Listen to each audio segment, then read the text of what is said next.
Felt like very inferior at times to people who were like, had money. I thought that people were thinking, this guy needs to like sort himself out and get a job, needs to look after his family. It was like do or die for me. I either make it work or I have to go and do something I don't want to do for the rest of my life. My guest today is Tom Aspinall. Your dad, one of the first Brazilian Jiu-Jitsu black belts in the UK. How central was he to your coaching, you getting into martial arts, you developing as a fighter? Well, he's everything.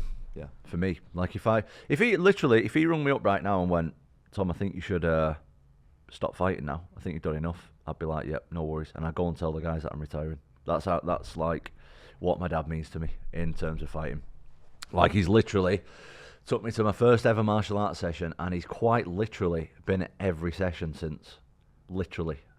Near enough, like obviously he's missed a few sessions here and there, but near enough, literally every session he's been there, and yeah, my 100% trust is in him. Like if it wasn't for him, I would never have even considered stepping foot in a gym or training, or I wouldn't even believe in myself, because he believed in me like way before I even believed in myself. So everything that I've done or will do will be because of him.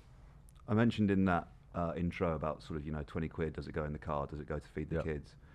That must have taken you to some pretty dark places, and I imagine he was pretty instrumental in sort of advising you through that, and well, I imagine helping you out as well. Yeah, well, if it wasn't for my dad, not even just my dad, but like my mum, my brother and stuff, like they pretty much kept believing in me when I didn't even really want to do it. They were like, listen, you can't, doesn't matter if you've got no money, you can't just stop now just because you've got no money. Like, you got to keep it going. You put all this work in, made all this sacrifice, you can't just stop, because there was a few tough times, especially because I got 3 children, and especially like when my twins came along. Like twins is a big, like having 3 kids by the time you're 25 with no money, it puts like obviously a lot of pressure on. My wife, she's very believing in me as well, which is great, because if she started complaining about it, I would have to go and get a proper job. Do you know what I mean? So there was a lot of people around us and stuff, like family members and friends, who were like thinking I was like very irresponsible and telling me that I need to, start looking at providing for my family and stuff and get a proper job and stuff like that. But like I say, luckily I had like my mum and dad in my ear being like, no, don't do it. Keep doing what you're doing. Keep making enough money so that you can go and train properly, and it'll take care of itself, and it did. Your dad still is in your corner, right? You mentioned earlier, right? He's everything to you. How important is it to you to have someone where you have that relationship in your corner when you're fighting? Well,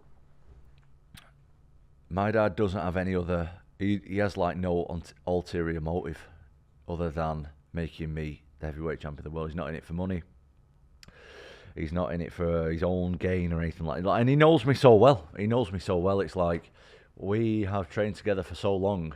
He doesn't have to give me a massive breakdown of what he wants me to do in that round.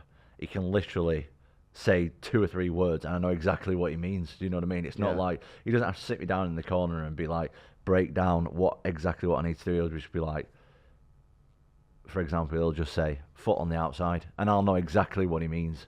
He won't be like, right, when he steps forward, you need to step over, put this way, put this that way, position your body this way. He can literally say, foot on the outside this time, and I'll be like, right, okay, that's it. Because we trained together that long, I know exactly what he means when he explains stuff. Is there you're a dad, right? And I imagine if you were to think about one of your kids taking up MMA, it's a dangerous sport. I mean, we all know it is, right? Does he have difficulty with that? You are going in there to fight until the ref stops it, or happens. I don't think so. He sees it as a sport. Yeah. It's a sport at the end of the day. So this is what I've grown up doing. He's used to it, I think. He's never said it to me. Maybe he does. Maybe he just keeps it to himself. But yeah, he's very calming. He's very calming anyway. Like if my dad wasn't, I wouldn't like to fight without my dad there. It just wouldn't feel right. I don't think I'd want to do it. So yeah, I wouldn't like anyone else in my corner apart from my dad. Really, as long as he's there, I'm good to go. Would you want your kids to take up MMA? So my oldest kid now, he's nearly 7. He started training, and he loves it. I'm just like, son, you can't be doing that. Like I never like encouraged it or or otherwise really, or like told him not to go. It's just been like same again. It's just been a bit of a natural progression. Like he'll come down the gym with me. I'm like my dad, obviously, and that's what I did with my dad. But now he goes with me and his granddad, my dad, and same again. He's just like hanging around the gym. Before I know it, some of my teammates' kids are hanging around the gym. Before I know it, they're fucking on the mat punching each other. And you're just like, and now they've started kids classes and he's joining in. And I don't know, I think MMA is a great way to like channel your energy. Such a positive thing, especially these days, mate. Smartphones, iPads, all that. Like, I don't want my kids. I mean, it's inevitable these days, I think, that your kid has to have a smartphone and an iPad. Because you don't want them to be left out, do you know what I mean? They're all the mates are on them. You need them to be involved to a degree.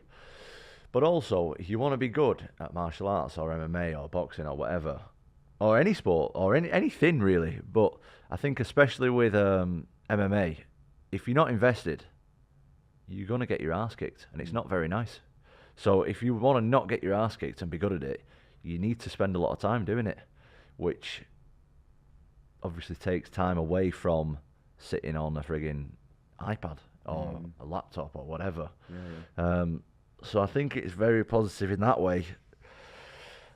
The thought of my children getting beat up and going through the whole anxiety process of preparing for a fight is not very nice. And I would hope that if they want to do it as a profession, that like I say, my oldest kid's nearly 7. Maybe in 10 years, the fights at the lower leagues and stuff, they'll pay a lot better and it'll be worth his while, because like stuff like football, for example, even if you're like playing for an academy, you're getting paid good money. Like these guys are having tough fights against tough guys and getting no money for it. So I would like them to get compensated financially if they can. Is there almost a sense as well of the fact that you've done it so they don't have to go through it, maybe? You know? Maybe, but it's just one of them, innit? It's like you do what you see, don't you, I think? But I'll support them whatever they do. Like, I've got 3 boys, but if one of them says that they want to do frigging ballet dancing or something, I'll take them. Do you know what I mean? I'm not like, you have to be a cage fighter because this is what real men do. It's nothing like that.